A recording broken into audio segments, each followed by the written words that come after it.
اس سلجوقی سلطان روم کی درخواست کو قبول کیا اور یہ پونیا علاقہ میں آ گئے ہیں۔ روم کا اس وقت کا علاقہ پونیا کا تھا جو آج کل ترکی میں ہے۔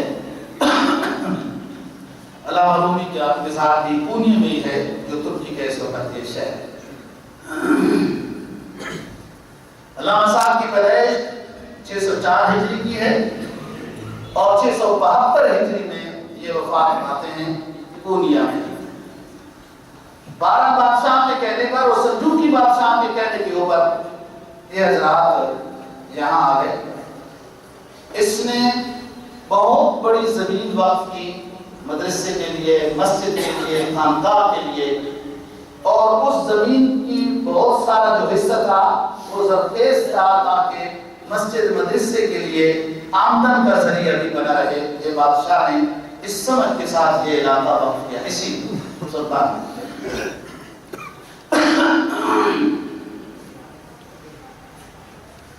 علامہ رومی کے والد صاحب جب اللہ رومی کی عمر 25 سال ہے تو والد صاحب وفات پا چکے ہیں۔ انہوں نے اپنا ایک باغ جو تھا بادشاہ سلاوت کا، اس باغ میں بہاؤالدین بلخی رحمہ اللہ تعالی کی قبر بنانے کے لیے درخواست کی مولانا رومی سے کہ اپنے والد کی میت کو میرے اس باغ میں دفن کریں، یہ باغ بھی آپ لوگوں کے لیے وقف ہے۔ چنانچہ اس باغ میں ان کو دفن کیا۔ پھر اس کے بعد 25 سال کی عمر میں درس و تدریس تو جاری تھا، لیکن مولانا رومی نے یہ سمجھا کہ کچھ دمشق اور شام کے علاقے میں جا کے علم حدیث اور فقہ بھی حاصل کیا جائے۔ یہ وہ زمانہ تھا جو صلاح الدین ایوبی کا 500 ہجری میں زمانہ تو ختم ہو چکا ہے، 500 کے بعد 600 تک، تو ان کے بیٹے کا زمانہ ملک الظاہر نے بڑے مدارس بنوائے تھے، جو صلاح الدین ایوبی کا بیٹا ملک الظاہر، ان مدرسوں میں بڑے بڑے محدثین علماء اور فقہاء تھے۔ علامہ صاحب نے 7 سال یہاں گزارے اور اپنے جو سمجھتے تھے کہ علم میرے پاس نہیں ہے وہ حاصل کیا۔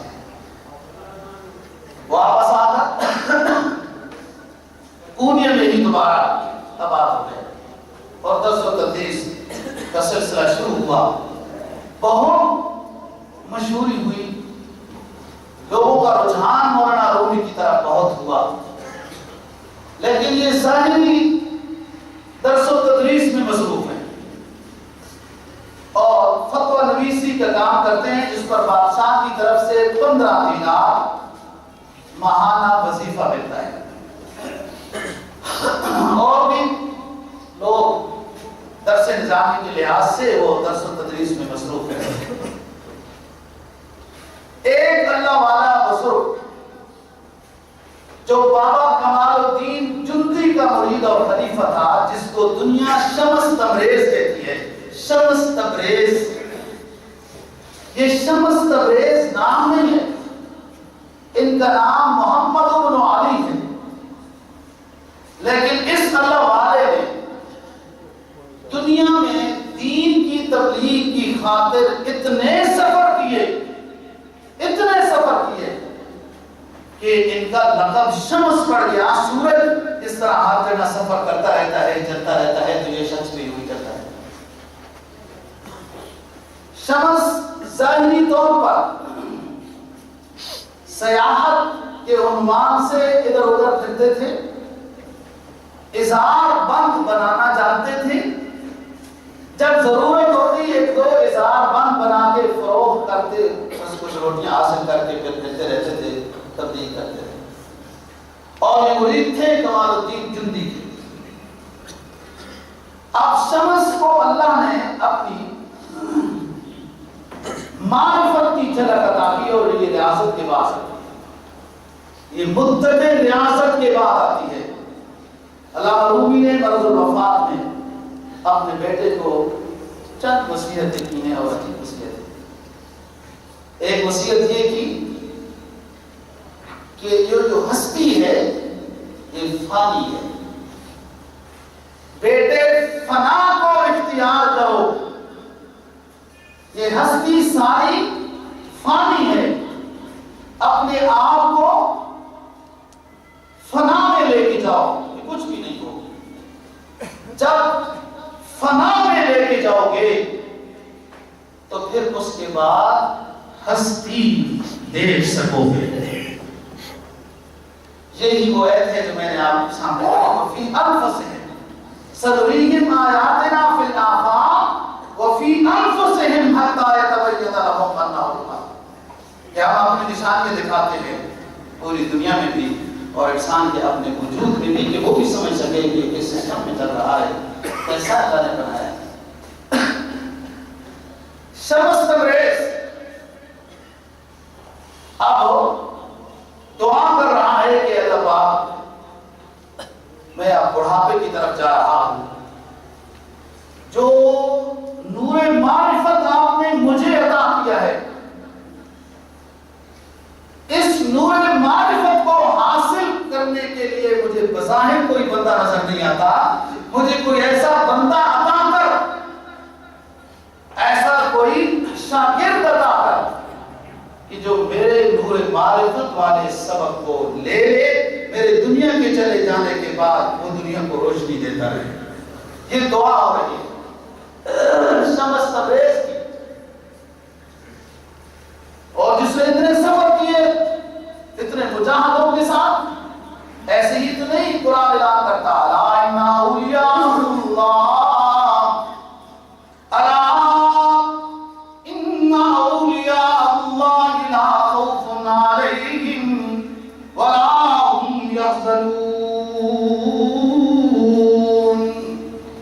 سنو مسلمانوں، جو میرے دوست ہوتے ہیں انہیں دنیا میں بھی کوئی غم و حزن نہیں، اور انہیں آخرت میں بھی کوئی غم و حزن نہیں ہے۔ وہ میرے دوست جو ہوئے،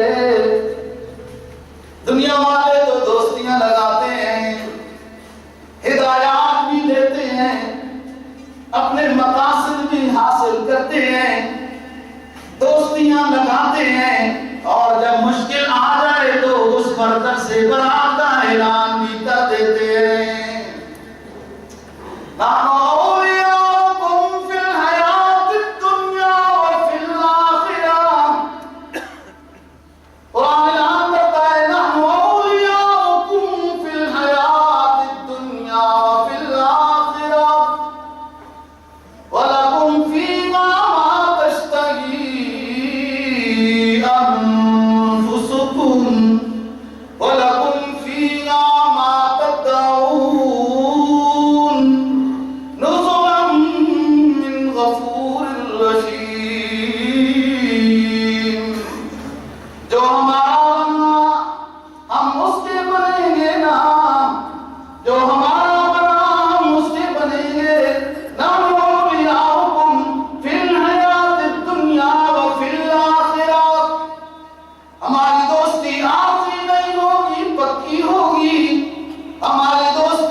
اور ہماری دوستی ایسی ہوگی کہ ہم آخرت میں کن فیکون کا اختیار اپنے دوست کو دے دیں گے۔ اے دوست، جو تیرا دل چاہتا ہے وہ ملے گا، جو تیرا تصور ہوگا وہ نصیب ہوگا۔ حدیث میں سرکار دو جہاں صلی اللہ علیہ وسلم فرماتے ہیں، جنتی بیٹھا ہے نشیریوں پر، سامنے سے ایک بڑا رونق صحت مند خوبصورت پرندہ اڑتا ہوا جا رہا ہے۔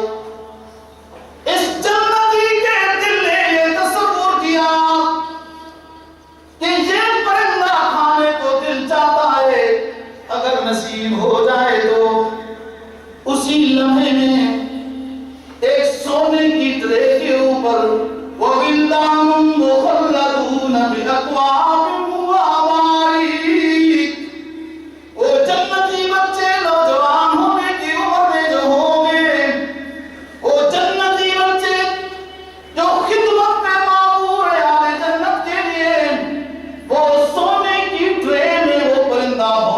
لے کے آئیں گے۔